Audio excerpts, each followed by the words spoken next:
أشهد أن لا إله إلا الله وحده لا شريك له وأشهد أن محمدا عبده ورسوله أما بعد فأعوذ بالله من الشيطان الرجيم بسم الله الرحمن الرحيم الحمد لله رب العالمين الرحمن الرحيم مالك يوم الدين إياك نعبد وإياك نستعين اهدنا الصراط المستقيم صراط الذين أنعمت عليهم غير المغضوب عليهم ولا الضالين۔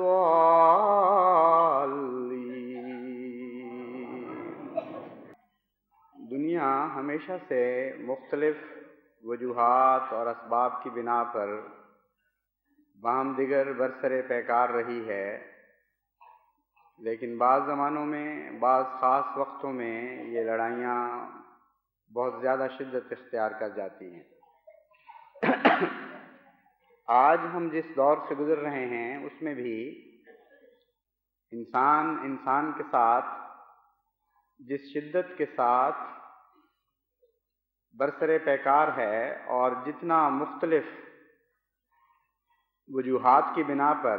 انسان میں باہم لڑائی ہو رہی ہے، شاید کم دنیا میں ایسے مواقع آئے ہوں کہ جب لڑائی کی وجوہات بھی اتنی زیادہ ہو چکی ہوں اور شدت بھی اس درجے تک پہنچ چکی ہو کہ بعض اوقات یہ محسوس ہوتا ہے کہ اگر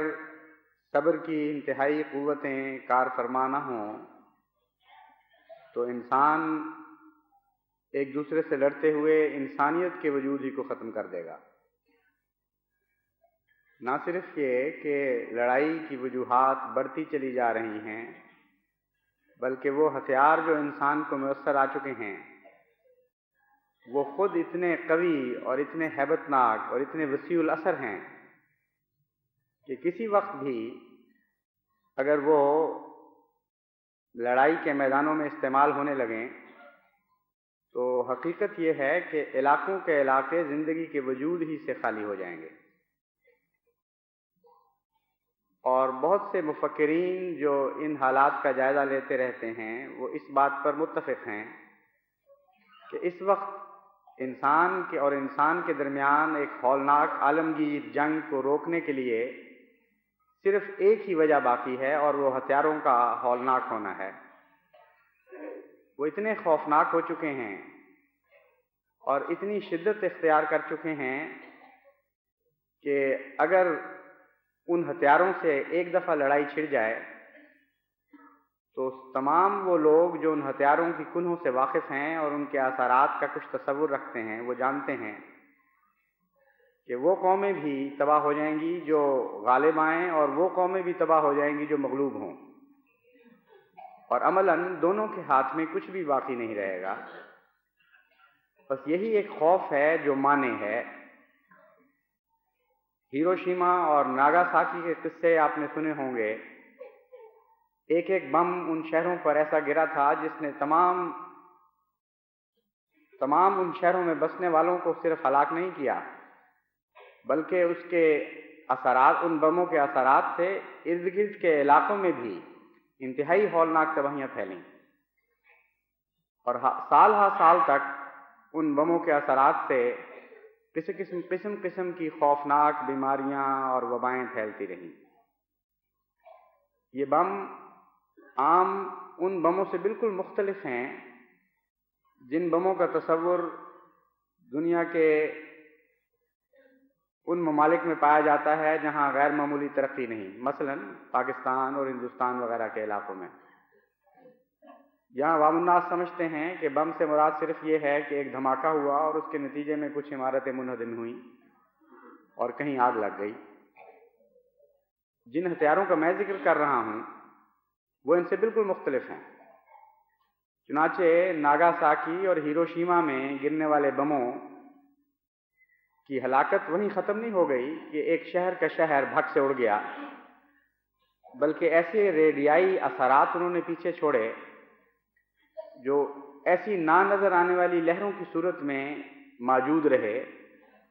جیسی آپ ریڈیو کی لہریں دیکھتے ہیں یا ٹیلی ویژن کی لہریں دیکھتے ہیں۔ آپ کو علم تو ہے کہ وہ لہریں موجود ہیں، کیونکہ ریڈیو اور ٹیلی ویژن کے ذریعے آپ ان سے فائدہ اٹھاتے ہیں، لیکن صرف بصیرت کی آنکھ سے دیکھتے ہیں، ظاہری آنکھ سے وہ نظر نہیں آ رہی ہوتی۔ بس اسی قسم کی بعض لہریں ان نئے بموں سے نکلتی ہیں جو انسانی زندگی کو تباہ کرنے کے لیے دو طرح سے اثر انداز ہوتی ہیں۔ ایک تو براہ راست ہلاکت، لیکن ایک اس سے بھی زیادہ خوفناک اثر یہ کہ انسان مرتا بھی نہیں اور زندہ بھی نہیں رہ سکتا، بین بین حالت میں اس طرح زندگی گزارتا ہے کہ جس طرح کینسر کا مریض اپنے انتہائی خطرناک آخری لمحات میں زندگی گزارتا ہے۔ انسانی زندگی کی کنہ کو یہ لہریں تبدیل کر دیتی ہیں، ان آخری مرکزی خلیوں پر حملہ آور ہوتی ہیں جو زندگی کے پروگرام اپنے اندر رکھتے ہیں۔ حقیقت یہ ہے کہ انسانی زندگی کا ہر ذرہ اللہ تعالیٰ کی طرف سے ایک خاص پروگرام کے تابع کام کر رہا ہوتا ہے۔ ارب ہا ارب معلومات اس ذرے کے اندر اللہ تعالیٰ نے رکھی چھاپی ہوئی ہیں، اور وہ اندرونی نظام جو ہے ہدایات کا، اس کے مطابق وہ کام کرتا ہے۔ تو یہ لہریں ان ذروں پر حملہ آور ہوتی ہیں اور اس پروگرام کو تباہ کر دیتی ہیں۔ نتیجتاً زندگی کا سارا نقشہ بدل جاتا ہے۔ چنانچہ ایسے لوگ جو ان بموں کے اثرات سے بعد میں متاثر ہوئے، ان میں یہ دیکھنے میں آیا کہ آنکھیں بجائے اس کے کہ جہاں خدا نے مقرر فرمائی ہیں وہاں ہو گئیں، ان کی آگے اولادوں میں کسی کی پیٹھ پہ آنکھ نکل آئی، کسی کے سر پر آنکھ نکل آئی۔ اتنے مکروہ اور بدحیت بچے پیدا ہوئے، ان کو دیکھ کر بھی انسان کو گھن آتی تھی اور خوف محسوس کرتا تھا۔ تمام زندگی کا نظام درہم برہم کر دیا ان لہروں نے، اور بظاہر ان کے کوئی اثرات بعض لوگوں پر نظر نہیں آ رہے تھے۔ جیسا کہ میں نے بیان کیا ہے، ایسے اثرات بھی ظاہر ہوئے جو اگلی نسل میں جا کے ظاہر ہوئے، اور نہایت قسم کے خوفناک بچے پیدا ہونے شروع ہوئے۔ تب ان کو پتہ چلا کہ جو ہتھیار ایجاد ہوئے ہیں ان کا کتنا خوفناک اثر انسانی زندگی پہ پڑ سکتا ہے۔ جو مر گئے وہ تو اس دنیا سے گزر گئے، لیکن جو باقی بچے انہوں نے بہت ہی خوفناک اثرات ان بموں کے دیکھے۔ بعضوں کے جسم گلنے شروع ہوئے، ان کا کوئی علاج نہیں تھا۔ بعضوں کے بال جھڑ گئے اور ناخن گل گئے، ان کا کوئی علاج نہیں تھا۔ بعضوں کے جگر تباہ ہو گئے، کسی کی آنکھیں جاتی رہیں۔ مختلف عوارض ایسے انسان کو لگ گئے جن کا علاج انسان کے بس میں نہیں تھا، کیونکہ ریڈیائی بیماریوں سے جو اثرات پیدا ہوتے ہیں وہ ایسے خوفناک ہوتے ہیں کہ انسان دوسرے ذرائع سے ان کا علاج کرنے کی طاقت نہیں رکھتا۔ اور یہ ایک بم جو ہیروشیما کا بم تھا، یہ آج کی دنیا میں ایک قصہ پارینہ بن گیا ہے۔ آج کی دنیا میں جو نیوٹران بامز اور ہائیڈروجن بامز ایجاد ہوئے ہیں وہ اتنے طاقتور ہیں کہ ایک شہر یا دو شہر کو تباہ کرنے کا سوال نہیں ہے۔ اب اس طرح گنتی کی جاتی ہے کہ انگلستان کو تباہ کرنے کے لیے کتنے بموں کی ضرورت ہے۔ چنانچہ اس سلسلے میں یہ واقعہ پتہ چلتا ہے کہ انگلستان کے وزیر اعظم کی جب امریکہ کے صدر سے گفت و شنید ہوئی بموں کی ہلاکت کے متعلق، تو انگلستان کے وزیر اعظم کو مدد کرنے کے لیے ایک سائنٹسٹ جو ان باتوں کا واقف تھا وہ بھی ساتھ گیا تھا۔ اس نے وزیر اعظم امریکہ کے صدر سے یہ کہا کہ ان بموں کے دور میں آپ کا ملک تو بڑا وسیع ہے، اس کا کچھ نہ کچھ حصہ تو لازماً بچ جائے گا، مگر ہمارے ملک کا کیا بنے گا؟ کیونکہ ہم نے جو کیلکولیشنز کی ہیں اس کے مطابق سارے انگلستان کو ہمیشہ کے لیے صفحہ ہستی سے نابود کرنے کے لیے 3 یا 4 بموں کی ضرورت ہے۔ ایک شہر کا سوال نہیں ہے، پورا ملک کروڑوں کی آبادی پر مشتمل، جس کے ایک سرے سے دوسرے سرے تک قریباً 1500-1600 میل کا فاصلہ بنتا ہے۔ اس سائنٹسٹ نے کہا کہ میرے نزدیک 3 یا 4 بم کافی ہوں گے، اور پھر اس نے انگریزی میں یہ کہا کہ to be on the safe side at most 7 would be enough. Safe side کا محاورہ بڑے دلچسپ رنگ میں اس نے استعمال کیا کہ اگر محفوظ اندازہ کرنا ہو تو زیادہ سے زیادہ 7 بموں کی ضرورت پیش آئے گی، اس سے زیادہ پیش نہیں آ سکتی۔ تو یہ امر واقعہ ہے کہ یہ بم ہماری دنیا میں بسنے والوں کے عام انسان کے تصور کی حدود سے بہت زیادہ تجاوز کر چکے ہیں، اور ایسے 2 یا 4 یا 5 بم تیار نہیں ہوئے، ہزارہا کی تعداد میں ایسے بم تیار ہو رہے ہیں، اور دونوں قومیں بڑے بڑے ملک جو 2 حصوں میں بٹے ہوئے ہیں وہ ایک دوسرے کے نشانے بنائے بیٹھے ہیں، اور وہ نشانے اس نوعیت کے ہیں کہ اگر اچانک ایک بلاک یعنی رشین بلاک مثلا امریکن بلاک پر حملہ آور ہوتا ہے تو امریکن بلاک کے مقابلے کے بم اس بات کا انتظار نہیں کریں گے کہ ان کو کوئی حکم دے کہ وہ چل پڑیں تو وہ چلیں، کیونکہ اگر ایسا ہو تو ہر وہ ملک جو پہل کرتا ہے وہ لازماً جیت جائے گا۔ مثلا اگر روس پہل کرتا ہے اور امریکہ پر اپنے بموں کو آرڈر دے دیتا ہے چلنے کا، تو امریکہ تباہ ہو جائے گا، وہاں ان امریکہ کے بموں کو چلانے کے لیے آرڈر کہاں سے آئے گا؟ یعنی اگر وائٹ ہاؤس ہی سارا ڈسٹرائے ہو جائے اور وہ لوگ جو فیصلوں کے مجاز ہیں وہ اچانک صفحہ ہستی سے مٹ جائیں تو آرڈر کون دے گا کہ جنگ شروع ہونی ہے اور تم لوگ جوابی حملہ کرو؟ اس لیے نیا سسٹم یہ رکھا گیا ہے کہ سمندر میں مختلف علاقوں میں ایسے میسائلز ہر وقت تیار بیٹھے رہتے ہیں، آبدوز کشتیوں میں، زیر زمین علاقوں میں، پہاڑوں میں چھپے ہوئے، کہ جن کو آرڈر یہ ہے کہ اگر تمہیں رکنے کا آرڈر نہ ملے تو تم نے چل پڑنا ہے۔ ہوائی جہاز ہر وقت ایک دوسرے کی طرف حرکت کر رہے ہیں، اور ان کو آرڈر یہ ہے کہ اگر تمہیں یہ آرڈر نہ ملے کہ تم نے رکے رہنا ہے تو یہ بم چل پڑیں گے۔ چنانچہ جب وہ علاقے جہاں سے یہ آرڈر جاری ہو رہے ہیں ہر وقت کمپیوٹرز کے ذریعے اور دوسرے ذرائع سے کہ بموں نے نہیں چلنا نہیں چلنا نہیں چلنا، اگر وہ کمپیوٹر خراب ہو جائیں یا اچانک ہلاک کر دیے جائیں وہ علاقے، تو یہ سارے بم از خود چل پڑیں گے، ان کو کوئی روکنے والا نہیں تھا۔ اس لیے حملہ آور ملک کو بھی یہ یقین ہو چکا ہے اگر وہ ارادہ کرے حملہ کرنے کا کہ اگر میں پہل بھی لے کر جاؤں اور اچانک پن کے سارے فوائد مجھے حاصل ہو جائیں، یعنی سرپرائز جس کو کہتے ہیں، تب بھی میرے خلاف اتنے بم ضرور چل پڑیں گے کہ ہمارے ملک کا اکثر حصہ بھی تباہ و برباد ہو جائے گا۔ یہ وہ خوف ہے جس خوف نے اس وقت جنگ کو روکا ہوا ہے، کیونکہ دونوں طرف کا خوف برابر ہے، لیکن دونوں ممالک یہ کوشش کر رہے ہیں کہ ایک دوسرے پر نئی ایجادات میں کوئی ایسی پہل کر جائیں، کوئی ایسی حیرت انگیز ایجاد کر جائیں کہ جس کے نتیجے میں انہیں دوسرے پر نمایاں فوقیت حاصل ہو جائے۔ یعنی لڑائی میں اگر پہل کریں تو یہ یقینی ہو کہ وہ جواباً تباہ و برباد نہیں کیے جائیں گے۔ جس وقت کسی بلاک کو یہ فوقیت حاصل ہو گئی اس وقت دنیا کی امن کی کوئی ضمانت نہیں دی جا سکتی۔ اس لیے جس طرح کہا جاتا ہے کہ ایک بادشاہ نے ایسی تلوار بنائی ہوئی تھی جو ہر وقت اس شخص کے سر پر لٹکتی تھی جو بادشاہ کے سامنے بیان دے رہا ہوتا تھا، اور جب بھی اس کو یہ شک پڑے کہ یہ غلط بیانی کرتا ہے تو اس کے ایک اشارے پر وہ تلوار گر جاتی تھی، یعنی وہ باریک سا دھاگا جس سے وہ لٹکتی تھی اس کو کاٹ دیا جاتا تھا اور تلوار اس کو ہلاک کر دیتی تھی۔ آج اس سے بھی زیادہ باریک دھاگے سے ساری انسانی کی ہلاکت کی تلوار انسانیت پر لٹکی ہوئی ہے۔ سارے انسانوں کی ہلاکت کی تلوار کیوں باریک تر دھاگوں سے لٹکی ہوئی ہے؟ اس لیے کہ دونوں طرف اخلاق اور انسانیت اور انصاف کا اور خوف خدا کا کوئی تصور نہیں،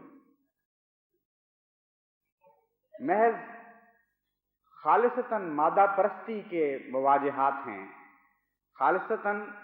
مادہ پرستی کے اسباب ہیں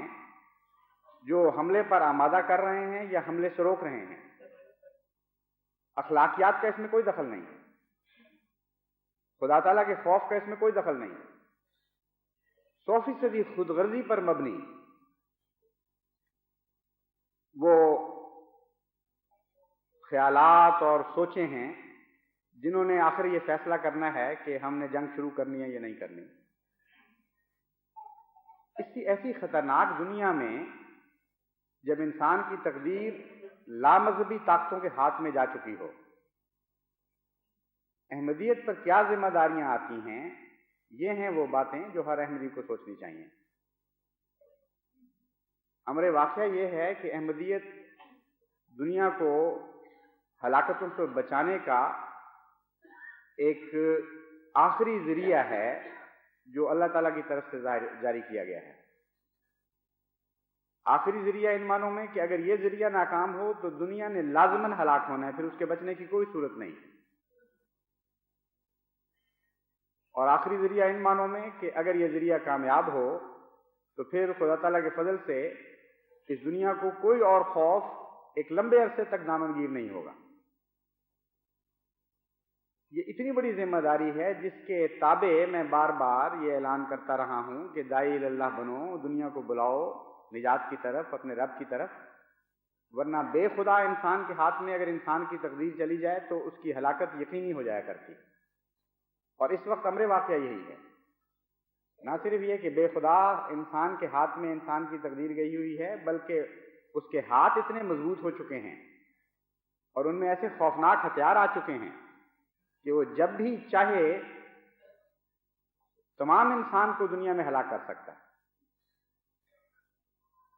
یہی وجہ ہے کہ آئنسٹائن سے جب پوچھا گیا تھا کہ تم بتاؤ کہ دنیا میں چوتھی جنگ کن ہتھیاروں سے لڑی جائے گی، تیسری جنگ کن ہتھیاروں سے لڑی جائے گی، یہ دوسری جنگ عظیم کے بعد کا واقعہ ہے۔ تو آئنسٹائن نے یہ جواب دیا تھا کہ تیسری جنگ کے ہتھیاروں کے متعلق تو میں کچھ نہیں کہوں گا، لیکن یہ میں بتا دیتا ہوں کہ چوتھی جنگ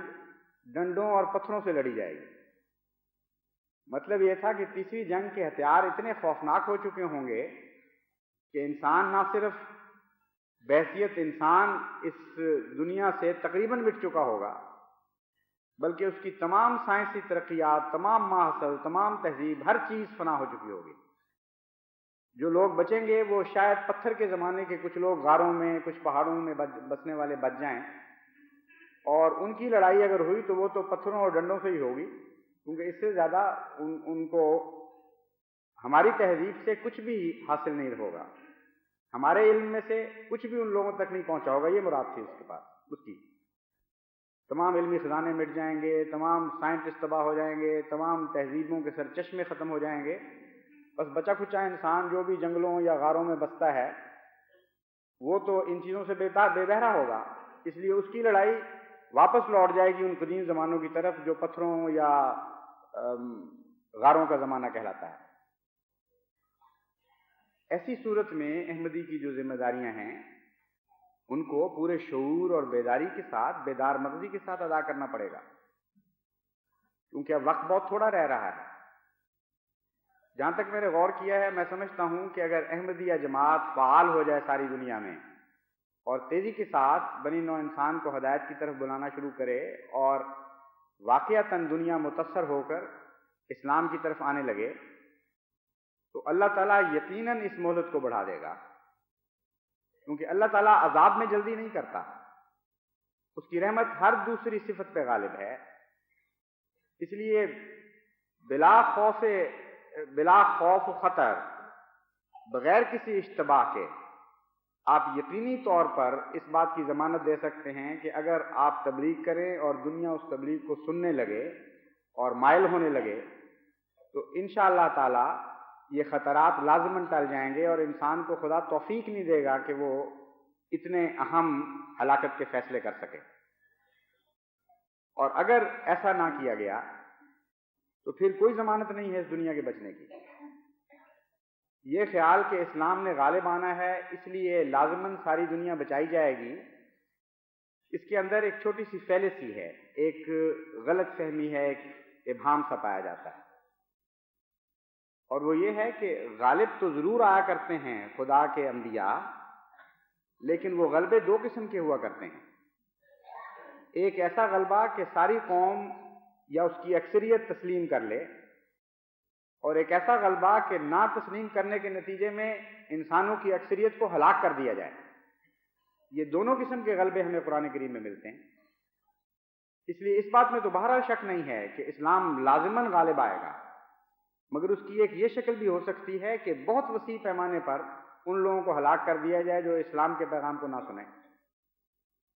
اور پھر جو بچیں ان پر اسلام غالب آ جائے. تو سوال یہ ہے کہ ہم نے اپنے لیے کون سا غلبہ پسند کرنا ہے؟ وہ غلبہ جو کم سے کم ہلاکت کے نتیجے میں حاصل ہوتا ہے، یا وہ غلبہ جو زیادہ سے زیادہ ہلاکت کے نتیجے میں حاصل ہوتا ہے؟ اگر تو حضرت نوح ہمارے امام ہوتے تو پھر یہ دوسرا غلبہ بھی ہمیں مل جاتا تو کوئی بعید نہیں تھا، کوئی تعجب کی بات نہیں تھی. مگر ہمارے امام تو حضرت محمد مصطفیٰ صلی اللہ علیہ وآلہ وسلم ہیں، جن کے غلبے میں کم سے کم جانی اطلاق ہوا ہے. لوگ جو الزام لگاتے ہیں حضور صلی اللہ علیہ وآلہ وسلم پر جبر کا، اگر وہ تاریخ کے حقائق کو یکجا کر کے دیکھیں تو اس بات پر حیران رہ جائیں گے کہ تمام انسانی تاریخ میں کبھی دنیا میں کسی انسان کو اتنا عظیم غلبہ اتنی کم جانی قربانی کے نتیجے میں حاصل نہیں ہوا جتنا حضرت محمد مصطفیٰ صلی اللہ علیہ وآلہ وسلم کو حاصل ہوا. عرب کے غلبے کی جانوں کی تلفی آپ گن کر دیکھ لیجئے، سینکڑوں سے زیادہ نہیں بنے گی. یعنی حضرت صلی اللہ علیہ وآلہ وسلم کو جو غلبہ نصیب ہوا اس میں شہادتیں بھی اور دشمنوں کا قتل بھی شامل کر لیا جائے تو تمام جنگوں کا نقصان سینکڑوں سے آگے نہیں بڑھتا. اور بڑی بڑی قوموں کو جو فتح کیا گیا ہے اس میں بھی انتہائی معمولی قربانی کے نتیجے میں عظیم الشان فتوحات نصیب ہوئی ہیں. تو ہمارے لیے جو مقصد حیات مقرر کیا گیا ہے وہ تو حضرت محمد مصطفیٰ صلی اللہ علیہ وآلہ وسلم کی پیروی ہے اور آپ کے نمونے کا انقلاب برپا کرنا ہے. اس لیے ہلاکتوں والا انقلاب تو ہمیں سجتا نہیں، ہمیں تو ویسا انقلاب چاہیے جو حضرت صلی اللہ علیہ وآلہ وسلم نے اپنے زمانے میں کر کے دکھایا. اس کے لیے ضرورت ہے کہ ہم غیر معمولی بیداری کے ساتھ دنیا میں کام شروع کریں. جو وقت کھویا جا چکا ہے وہ تو کھویا جا چکا، لیکن جو وقت ہمارے سامنے کھڑا ہے اس کا ایک ایک لمحہ ہمیں استعمال کرنا ہوگا. اور وہ اسی صورت میں ممکن ہے کہ ہر احمدی بلا استثناء مبلغ بنے. وہ گئے وقت کہ جب چند مبلغین کے اوپر انحصار کیا جاتا تھا. اب تو بچوں کو بھی مبلغ بننا پڑے گا، بوڑھوں کو بھی مبلغ بننا پڑے گا، بستر پر لیٹے ہوئے بیماروں کو بھی مبلغ بننا پڑے گا. وہ اور کچھ نہیں تو دعاؤں کے ذریعے تبلیغ کر سکتے ہیں. دن رات اللہ تعالیٰ سے گریہ ازاری کر سکتے ہیں کہ اے خدا ہمیں طاقت نہیں ہے ہم پھر سکیں چل سکیں، ہم بستر پہ لیٹے لیٹے تجھ سے دعائیں کرتے ہیں، تو دلوں کو بدل دے. بس یہ وہ جذبہ ہے جس کے ساتھ ہم اگر اپنی ذمہ داری کو سمجھ لیں تو مجھے 100% یقین ہے کہ دنیا کی ہلاکت کی تقدیر ٹل سکتی ہے. بعد کے مورخین بہت سی وجوہات نکالیں گے. کوئی کہے گا کہ فلاں امریکہ کے صدر نے فلاں حکمت کا کام کیا اس لیے دنیا ہلاکت سے بچ گئی، اور کوئی یہ سوچے گا کہ روس کے صدر نے فلاں حکمت کا کام کیا یا فلاں صبر کا نمونہ دکھایا اس لیے دنیا ہلاکت سے بچ گئی. کوئی بعد میں آنے والے سوچیں گے کہ اہل یورپ کو اللہ تعالیٰ نے دانش عطا فرمائی تھی اور ان کی حکمتوں کے نتیجے میں دونوں بلاک سمجھ گئے، روس بھی سمجھ گیا اور امریکہ بھی سمجھ گیا اور لڑائی ٹل گئی. اور بعض یہ سوچیں گے کہ شاید چین کی طاقت جو ڈیولپ ہو رہی تھی اس نے ایک ایسا رول پلے کیا، ایسا کردار ادا کیا کہ اس کے نتیجے میں دنیا ہلاکت سے بچ گئی۔ لیکن خدا کی تقدیر جانتی ہوگی، اور بعد کے آنے والا انسان بھی اس بات کی گواہی دے گا کہ دنیا کی ہلاکت صرف اس بات پر، اس باریک دھاگے پر لٹکی ہوئی تھی کہ وہ احمدیت یعنی حقیقی اسلام کی طرف توجہ کرتی ہے کہ نہیں۔ احمدی بیدار ہوئے، ان کو بشدت اس بات کا احساس پیدا ہوا کہ آج دنیا کے ہلاک ہونے یا نہ ہلاک ہونے کا فیصلہ اس بات پر ہوگا کہ ہم کیا کر رہے ہیں۔ چنانچہ وہ بیدار ہوئے اور انہوں نے توجہ کی اور دعائیں کی اور گریہ ازاری سے کام لیا اور نیک اعمال کیے اور دنیا کو خدا کی طرف بلایا، اور محض اس وجہ سے دنیا ہلاکت سے بچائی گئی۔ یہ وہ فیصلہ ہے تقدیر کا جو درست ہوگا، اس کے سوا اور کوئی طریق نہیں ہے انسان کے بچنے کا۔ اور بعد میں آنے والا جو دیر سے آئے گا وہ یہی سوچے گا اور یہی سمجھے گا کہ حقیقت میں دنیا کی نجات احمدیت پر منحصر تھی، اور احمدیوں نے اپنے فرض کو ادا کیا اور اللہ کے فضل سے دنیا کو بچا لیا۔ اس لیے بڑی سنجیدگی کے ساتھ میں بار بار آپ کو توجہ دلا رہا ہوں، داعی اللہ بننے کے لیے کچھ ذمہ داریاں ہیں، کچھ فرائض ہیں۔ کس طرح کامیاب طریق پر آپ کو داعی بننا چاہیے، کون سی باتیں کرنی چاہیے، کون سی نہیں کرنی چاہیے، اس سلسلے میں انشاءاللہ تعالی میں چند باتیں اگلے خطبے میں آپ کے سامنے رکھوں گا۔ اس وقت صرف یہ کہہ کر اس بات کو ختم کرتا ہوں کہ جو ذمہ داری میں نے اللہ تعالیٰ کے منشاء کے مطابق آپ سب پر ڈالی ہے، اور توقع رکھتا ہوں کہ ہر احمدی اس ذمہ داری کو پوری توجہ کے ساتھ اور انہماک کے ساتھ اور خلوص کے ساتھ قبول کرے گا، اس سلسلے میں ساری جماعت کو خصوصیت سے دعا کرنی چاہیے۔ یہ میرے ساری زندگی کا تجربہ ہے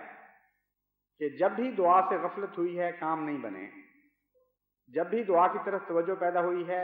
بظاہر مشکل اور ناممکن کام بھی بن گئے ہیں۔ بس اس وقت جو میں حالت دیکھ رہا ہوں، یہ اتنا مشکل کام مجھے نظر آ رہا ہے کہ ہر احمدی مبلغ بن جائے کہ یوں معلوم ہوتا ہے جیسے میں ایک ناممکن بات کہہ رہا ہوں۔ لیکن ساتھ ہی یہ یقین بھی رکھتا ہوں کہ اگر میں نے دعاؤں میں کمی نہ کی اور جماعت نے دعاؤں میں کمی نہ کی تو یہ ناممکن کام ضرور ممکن ہو جائے گا۔ غیر ممکن کو یہ ممکن سے بدل دیتی ہے۔ اے میرے فلسفی حضور دعا دیکھو تو، یہ حضرت مسلم موعود کا جو کلام ہے، اس کی سچائی کو بارہا جماعت مشاہدہ کر چکی ہے۔ اس لیے ہر احمدی اس بات سے بہرحال آغاز کر دے اپنی تبلیغ کا کہ فوری طور پر سنجیدگی کے ساتھ روزانہ 5 وقت دعا کا یہ لازمی حصہ بنا لیں کہ اے خدا ہمیں توفیق عطا فرما کہ ہم ان ذمہ داریوں کو ادا کر سکیں اور تیری نظروں میں جو داعی اللہ کا حق ہے اس حق کو ادا کرنے لگ جائیں، اور اے خدا دنیا کو توفیق عطا فرما کہ وہ ہماری باتوں کو سنیں، ان کے دل نرم ہوں، ان کی عقلیں صاف اور سیدھی ہو جائیں اور وہ تیرے اس پیغام کو قبول کرنے لگ جائیں۔ اور یہ دعا کریں کہ اللہ تعالیٰ نئے آنے والوں کو حوصلے دے، ان کو طاقت بخشے کہ وہ مخالفتیں برداشت کر کے بھی حق کو قبول کریں، اور ان کو برکتیں دے اور ان سے پیار کا سلوک فرمائے تاکہ وہ دوسروں کے لیے بھی نیک نمونہ بن جائیں۔ اور یہ بھی دعائیں کریں روزانہ بلا ناغہ کہ اے خدا ہر احمدی جو نیا بنتا ہو وہ بھی داعی اللہ بنے، وہ بھی مبلغ احمدی بن رہا ہو، اور ایک لامتناہی سلسلہ شروع ہو جائے پھول جھڑی کا سا، ایک شمع روشن ہو تو وہ دوسری شمع کو روشن کرتی چلا جائے۔ اس نظام کے قیام کے لیے، اس سلسلے کے جاری ہونے کے لیے اگر ساری جماعت نے دعائیں شروع کر دیں تو پھر آپ دیکھیں کہ دیکھتے دیکھتے خدا تعالیٰ کے فضل سے کتنے عظیم الشان انقلاب دنیا میں برپا ہونے لگ جائیں گے۔ بس اس آخری بات پر میں اس خطاب کو ختم کرتا ہوں۔ دعا پر بہت زور دیں، دعا پر بہت زور دیں، کیونکہ حضرت مسیح موعود علیہ الصلوۃ والسلام کی تعلیم کا خلاصہ یہ ہے کہ اول بھی دعا ہے، آخر بھی دعا ہے۔ داعی اللہ بننا ہے تو اللہ سے مدد مانگے بغیر کس طرح داعی اللہ بن جائیں گے؟ جس کی طرف بلانا چاہتے ہیں اس سے محبت اور پیار کیے بغیر اس کی طرف کیسے بلائیں گے؟ لیکن ان باتوں سے متعلق مزید انشاءاللہ چند گزارشات میں آئندہ خطبے میں کروں گا. اللہ تعالیٰ ہمیں توفیق عطا فرمائے کہ دعائیں بہت کریں اور دل کے ساتھ کریں اور مقبول دعائیں کریں اور ان کے نیک اثرات ہم دیکھیں اور ہمارے طبیعت میں بشاشت پیدا ہو جائے اور مایوسی ختم ہو جائے اور یقین دلوں میں پیدا ہو جائے, ایک عظمت کردار کا احساس پیدا ہو, ہم جاننے لگیں کہ ہم مختلف ہیں دنیا میں, عام لوگوں سے ایک الگ مخلوق ہیں اور خدا والے ہیں اور خدا کی طرف یقین کے ساتھ بلانے والے ہیں. یہ احساسات ہیں جو دعا کے نتیجے میں بیدار ہوتے ہیں اور اس کے نتیجے میں پھر آگے تبلیغ کامیاب ہوا کرتی ہے.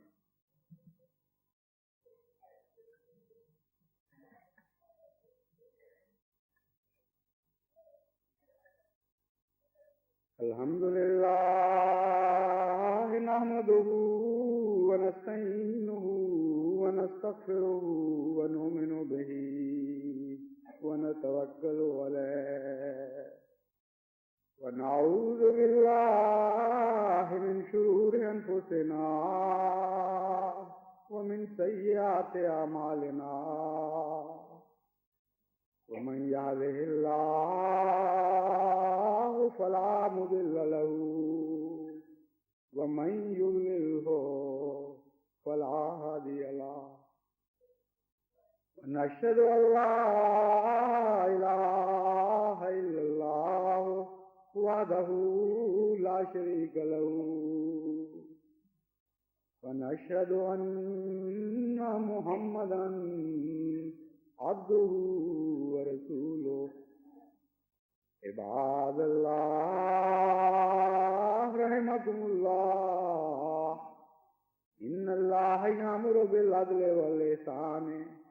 وإيتاء ذي القربى وينهى عن الفحشاء والمنكر والبغي يعظكم لعلكم تذكرون.